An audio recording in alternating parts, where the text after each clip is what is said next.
Yes, the constitutional path that President Trump is currently following. Yes, CNN revealing the Democrats' worst nightmare. They've been forced to report on it. The president's path to victory is real. Much to the dismay of their viewers, CNN's far-left host Fareed Zakaria explained President Trump's path to re-election. He told CNN's viewers that our elections are not simply a matter of whoever gets the most votes wins. Quote, there are legal and constitutional remedies that could enable Trump to stay in office without actually winning the vote. They state that, in other words, there are remedies for President Trump to win the election if enough evidence is provided that a massive number of votes were negated by fraudulent or illegal votes, causing lawmakers to, well, you'll see, watch. That are legal and constitutional that could enable Trump to stay in office without actually winning the vote. The system of electing the president is complicated because it was not designed to be directly democratic.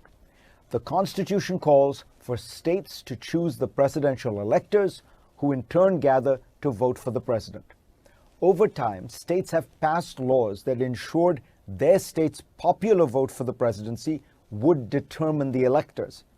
But those are laws, not a constitutional obligation. Now, imagine the scenario during election week.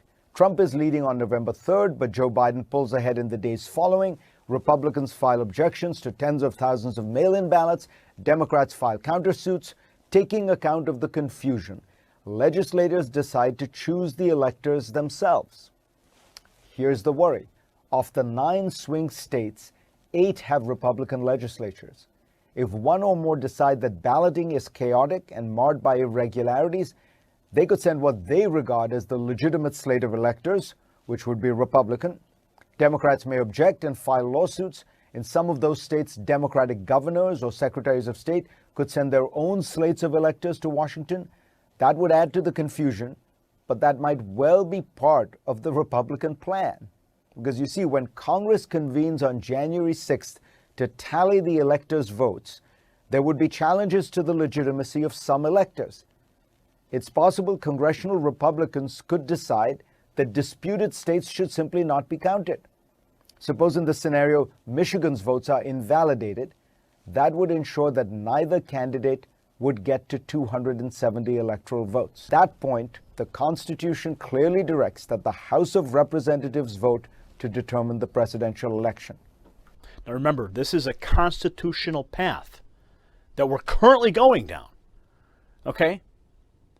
The fact that this is being presented on CNN and President Trump is actually taking this path has got to be driving the left absolutely insane. But it's constitutional. They're going to say if the president is successful in navigating this path and he secures the Oval Office for a second term, they are going to say that the President Trump, stole the election. That's what they're going to declare, despite the fact that this is a constitutional remedy.